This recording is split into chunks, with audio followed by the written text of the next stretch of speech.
There's not very many things in this world that steams my hams harder than people who do not respect their own fans. Of course, that doesn't really happen super often, and I'm mostly talking about in the scope of YouTube, and a lot of YouTubers really do love their fans and engage with them very regularly. However, there is one very huge case that I'd like to mention, Idubbz, who is my inspiration for making this video. As you all know, Idubbz used to be the king of offensive content on YouTube. He would be dropping hard R's and racial slurs all day, but nobody actually seemed to care or really even be upset because they all knew Idubbz was not actually racist in real life, and people could just take a joke, so everything was fine, everything was flourishing super well. And then down the line, Idubbz decided that getting cucked was the best choice for his career. And unfortunately, that only did the exact opposite, because that seemed to send him down into a spiral of delusion and disconnect from YouTube and his fans, because lately he's been going on a lot of rants about how much he doesn't really like his old fans, and he's on his high horse about offensive types of humor, tiptoeing around it as if he's some sort of saint who's never sinned in his life. And for some reason, a lot of fans still defend him as if he's growing as a person, when really all I see is festering hatred and a very lacking state of emotional maturity and intelligence, because a man who was once revered for not caring about what people thought about his dark humor is now being offended by people criticizing him and his whore wife on the internet. Like I swear to God, at this point, Sneeko and Idubbz should make a collab together on why getting cucked is the world's most enlightening experience. I just can't imagine devolving into this level of thinking that these troglodytes seem to just get themselves into when they feel like they're entitled because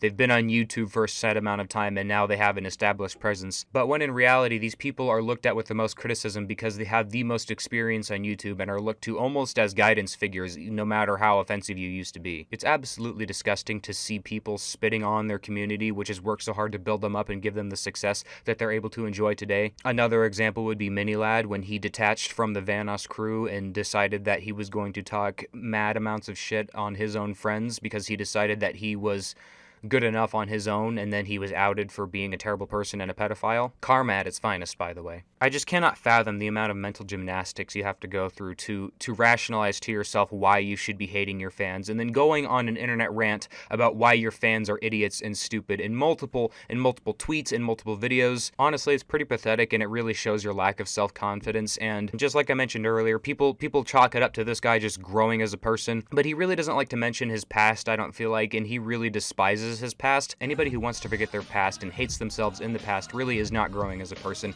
and is probably becoming an even worse person with festering hatred in their lives. But yeah, I really didn't want to make a super long video today. I have a lot of projects that I'm working on. I know I say that a lot, but really, they're going to be done soon. So that's coming, and if you enjoyed, leave a like and subscribe if you want to see more. And other than that, I hope you have a good rest of your day. Peace.